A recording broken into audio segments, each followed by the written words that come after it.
Howdy, partner, my name's Jace. I read in a comment on the other video that they really liked that intro, so howdy, Cowboy Jace, back at you again. Hello, and I also made a friend. Check out little friend, little Godot plushie, very cute, and also very firm. Very firm, not bad at all. I call him Gavo, and it's only fitting that they have a plushie, a beanie, rather. This is a beanie that a friend gave me. So there we are, and I guess they'll sit back there.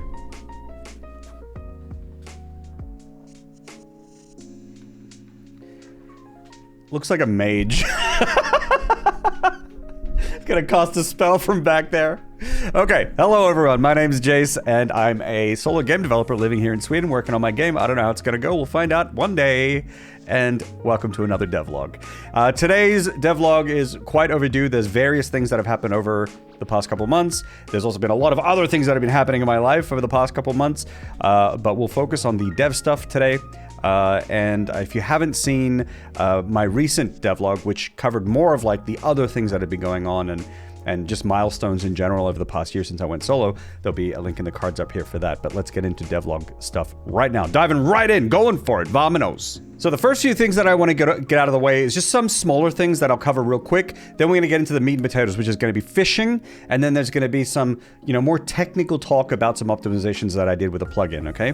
But first of all, let's get the simple stuff out of the way. The first thing is I did some updates to my audio manager so that they now use the audio bus in Godot engine. So previously I was kind of just manually turning different audio channels up and down, but now I have a sound effects bus for all my sound effects to go through. So if you think about in game, you might have a sound effects slider that will be changing the volume on that bus, for example, and then the same goes for the background music, and that's really nice to just have global controls over those two channels now.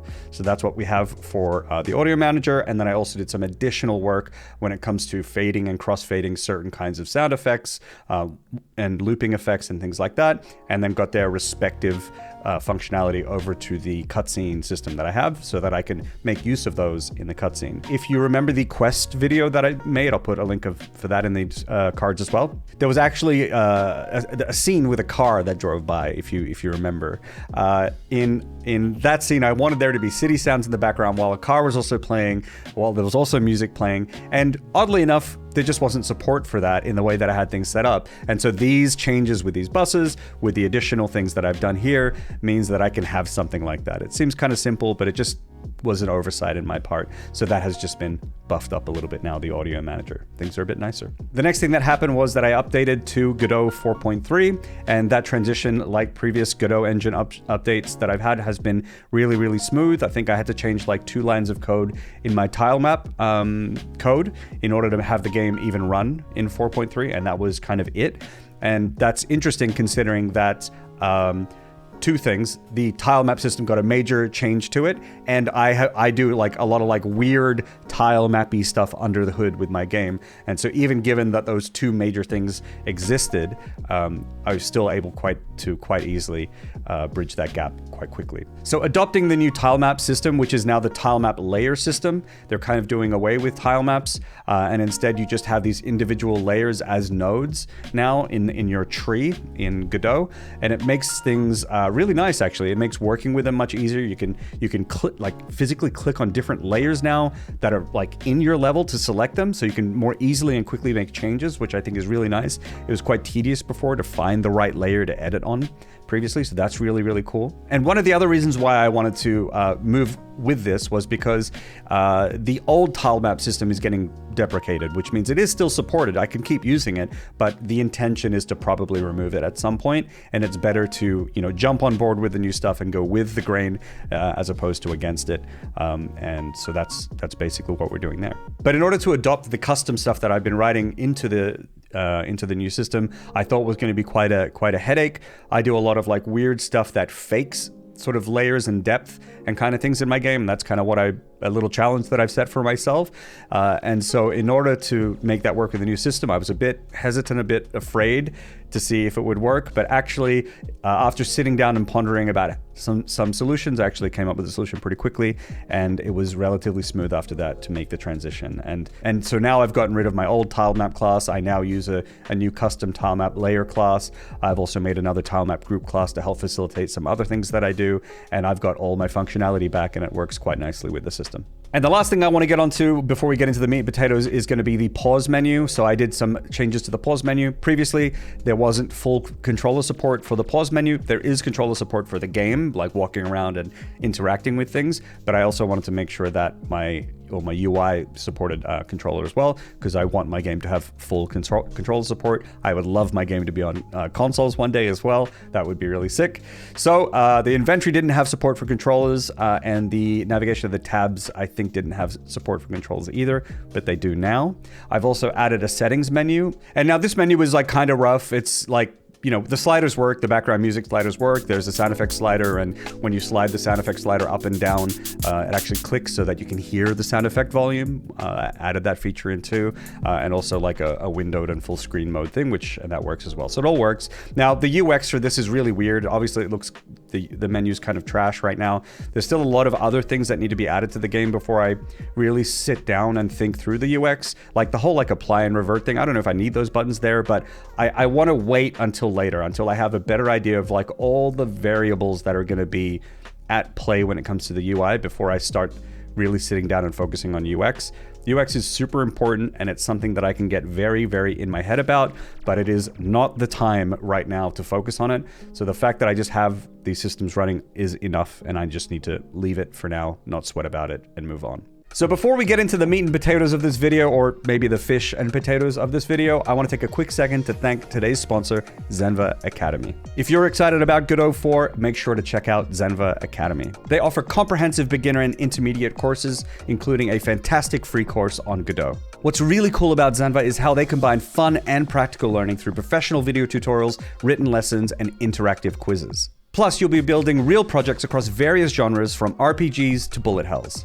And it's not just all about Godot. Zenva has a wide range of courses on Python, Unity, Unreal, and other essential tools. With a single subscription, including a 7-day free trial, you unlock over 300 courses. Use the discount link below to get 20% off the first year of your Zenva subscription on top of any other site-wide discounts. This offer is valid to the first 50 subscribers, so make sure to click the link and start your game dev adventure today. Thanks a lot to Zenva Academy for sponsoring this video. Now let's go take a look at fishing. Okay, so every good game has fishing. We know this, and my game's going to be a great game. So that means it needs fishing. And we have it now, and I'm excited to share it with you all. So I'm just going to boot up a little demo of the fishing for you right now. And here we are, folks. So this is the aquarium. The aquarium is not really done. It's going to be changed. There hasn't been any updates to this at all. But we can see here that we have a pool of water, and there's a bunch of shadows in there. I wonder what they could be. Probably fish. Okay, and let's just do some fishing. So I'll just do one run of the fishing, and then I'll explain what it was, what happened, and then I'll do it again, and it might make a bit more sense. Okay, so here we go. So I'm aiming here, how far I want to cast. I'm gonna cast there. Okay, now fish is coming. They bit. Okay, I've hooked them. Boom. I'm reeling them in, and I got the fish. Success. You caught a fish. And now I can check my inventory, and I can see that I do indeed have a fish. So the way it works is that there's a few phases in the fishing. So there is an aiming phase, then there's you cast, the bobber goes and lands, and then one of the fish near your bobber that are within the fish's detection radius. Each fish has its own detection radius, and that can be changed depending on the fish. I think it's like the top 3 fish that are within range then have a chance at being attracted to your bobber, and then they come for the bobber, right? And then they pull the bobber underwater. Now the thing about the pulling under the water is you can't yank them too early, right? If you pull too early, you'll miss them. You have to wait till the exclamation mark appears above the character's head to bring them in. So I'll try get one where it's too early. This should be in detection radius. Yep, they're coming. So I watch the bobber. There, that was too early. So the guy says, looks like I was too early, right? So if I do it again, and wait this time for the exclamation point. I should hook them, and then there'll be another minigame where I need to time E for the dark green line. There we are. And then I catch the fish. The last window that you saw there was this kind of window here. And there's a dark green area, a light green area, and then there's blue. And basically the best case scenario here is the dark green area. And that will give you a multiplier to your base catch chance. Each fish has a different base catch rate. And the better you perform on this part of the minigame will determine whether you have a better chance at catching the fish or not. That also means that even if you get it in the dark green, you might actually still not catch a fish depending on their base catch chance, right? Now, other things to think about here is that's all well and good. That's how the minigame functions, but some things that you might not consider. First of all, this is a 2D game, which means all of these animations and getting this to work, all of that stuff has to work if I'm facing right to left, but also if I'm facing left to right. See, now his pose is different. So that needed a different pose. This needs different animations, you know, things like that as well, which is really interesting. Another interesting thing that you might notice is that this guy's left-handed. So right now his rod is over his left shoulder, and if you look really closely, the bobber will pass behind his head. It's hard to see. I'll see if I can do a close one maybe. There, it's behind his head, right? Whereas on this side, his left shoulder is in front of him, so the bobber will pass in front of his head. And this is all really like detail that like I had to go in and account for for all of these little things, right? So it also means that when we're going up and down, things are really different now, because the bobber is now going to be coming from the shoulder, so it's off to the side now, right? So here's the posture for that. The bobber is off to the side. It's going to come around over the shoulder and then in front of him, right? So here we go. Boom, there we are. And so at some point, the bobber is still behind his head, but then it passes over his head. And that has to be accounted for as well. And then we have the same when we're going downwards. I really like this pose. Right? And then if closer, boom, there we are. Pretty good, right? We also have the sounds, as you can hear. The sounds are all working too. None of these sounds are final, but we can talk a little bit more about how I made those in a moment. But they're placeholder things because a lot of the things that I wanted, including a lot of these animations, for example, these are all just things that I wanted placeholders for so that I could write code to support them that will support the final stuff in the end as well. So that's happened too. One other thing that I want to share real quick is that some fish, you know, they're wandering around, but there's one little one here. It's smaller and it's not really moving. So like, what's up with that, right? So let's try to get close to it and see what happens. All right, should bite, right? Wait, another fish is coming. All right, we'll get that fish instead. And the reason for that is, one, there's always a chance that other nearby fish will come for your bobber instead of the closest fish, but also different fish have different detection areas, zones. And this one has a very, very tight zone. So if I want to get this one, I need to be really particular with the casting, and I think that's close enough. It's moving.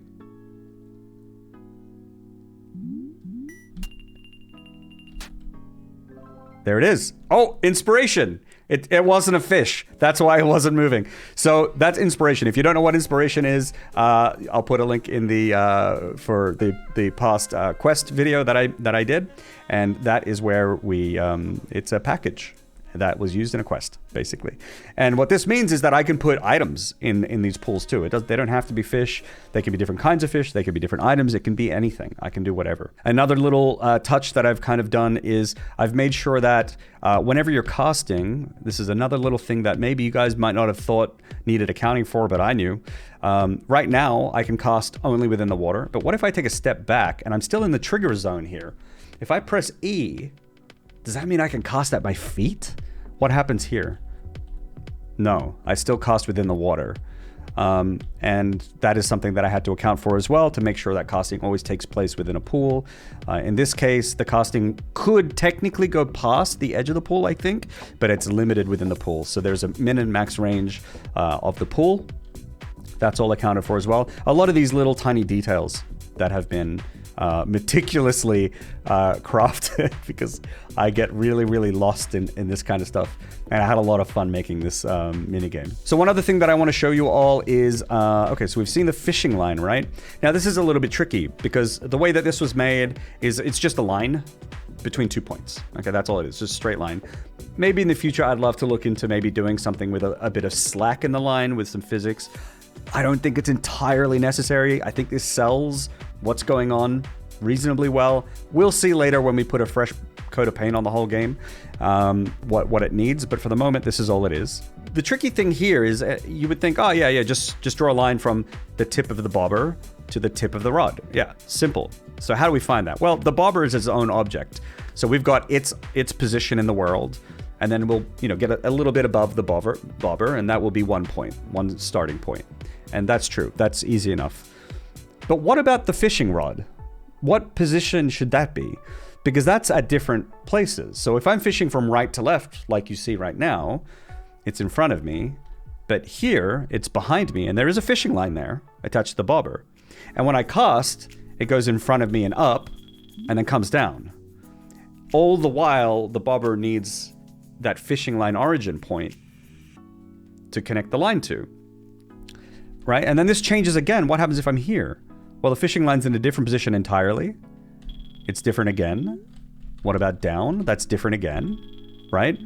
So like, how do you determine the tip of the rod in all of these cases? And I don't know. That's the answer. I couldn't come up with a good way. If this was 3D, we could do a thing where you put like bones on the tip of the rod and you could track that position in 3D and you could use that, but that's not really what I have at my disposal here. I could maybe put like certain objects or nodes on the character to be like, these are the points. It doesn't make much sense. And so what I ended up doing was just hard coding them for every frame of animation. And then I use a function to determine which value to use. And so I can show you what that looks like. We'll close the game. And this is it. This is the fishing line origin points. I have to maybe do some other things when there are more between animations. But basically I just hard code these values here. And they're just the offsets from the player for where the fishing rod tip will be. The other thing to consider is that there may be NPCs that fish at some point, and that's the other reason why, like, I may need to create these kind of things for each kind of person who might use a fishing rod. And so this system will work. It's tedious though, because you have to go through every frame of animation, do it. But once you do it, it will work. And the way that I find these numbers, I use the engine to facilitate that. So if I go to the main character, I've got my character here, and I've got just like a random node here. So you can see this here, little plus thingy, right? And I just kind of put it at the tip of the rod, and I look over here, okay, minus 24, minus 35, and then I just go back over here, and we're in the fishing animation state where we're looking left. So minus 24, minus 35, and then I just offset by 0.5, just so it's in between, in the middle of the pixel instead of at the tip. And that's basically what I do. And then I just change the position of the character. I can go in here and say, use fishing casting left now. So now it's up a little bit, you see? And I go to the node again, and I kind of just move that in position again, and I've got some new values, and I go plug those in. I do that for each thing. So it's definitely tedious, right? But it's not impossible amount of work to do. I'd have to do it a few times for different NPCs when it gets to that point.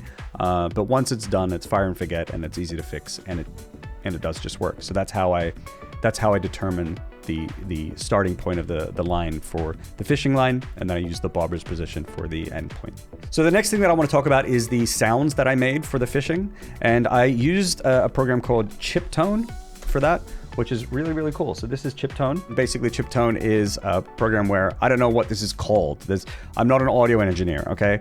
It's a generator, makes sounds, okay? 8-bit or 16-bit, one of the two, I can't remember. Oh, you can choose here, 16-bit or 18-bit, whatever. And so you can use different waveforms here, and then you can affect the waveforms however you want. You can put, so that you can affect their pitch, pitch sliding, things like the attack of the sound, decay, sustain, all that kind of stuff. You can have vibratos, harmonies, all of these like little effects along the way to make changes. So, I don't know.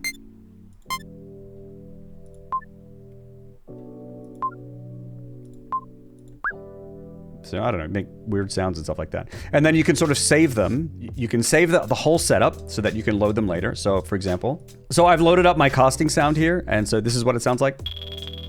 And so this is what like the effects kind of look like to create that sound. So I can change the pitch,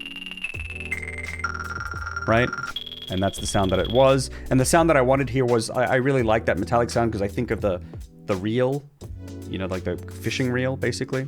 And that's kind of what I think of here. And so the way that I did it was I've got this kind of weird noisy wave, I suppose, is what I think this is. I'm not a sound engineer. And then I put a tremolo on it with more noise.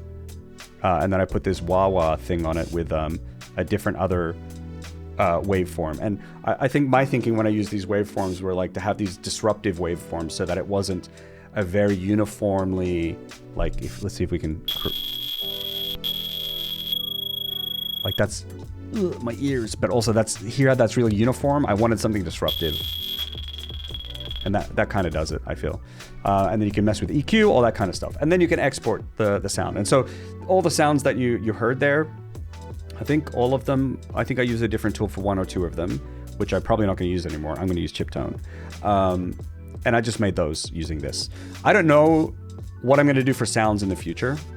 I'm not really thinking of it too much just yet, but I am making sounds anyway to make sure that I can implement the sounds so that I can see whether or not certain features, the feedback of them are okay or not. So without the sounds like the exclamation mark popping over your head or whatever, the game felt really different because you didn't really know when you should be able to yank the fish, and all the sounds really, really help with that kind of stuff with the design of the minigames. So it was really important to me to make these sounds for the fishing game. So that's the fishing game so far. I think I'm happy with it for the moment, and I'm going to continue working on other things now and prototyping other mini games or implementing more quests.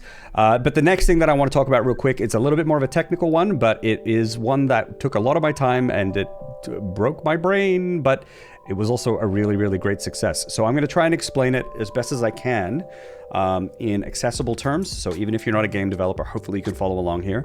But this is a big thing. It was a big optimization that I made to my Dialogue Manager plugin. So if you didn't know, I've developed a Dialogue Manager plugin for my game, for Godot. It plugs into it. I can use it via the editor. It works with my cutscene system, and it also works with my localization system as well. So that's what my Dialogue Manager does. In one of my previous devlogs, I showcased a quest with the Beady Guy character, and the dialogue container, which is just a box full of dialogue in it, and there could be many containers that have, it's just a way to organize the dialogue basically.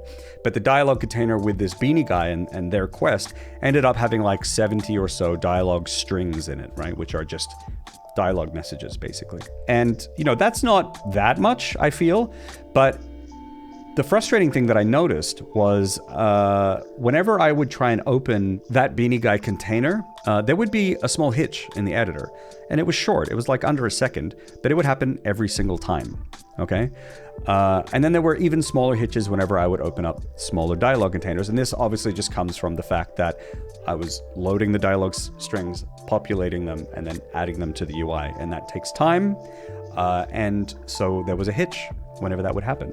Now, I didn't really like that.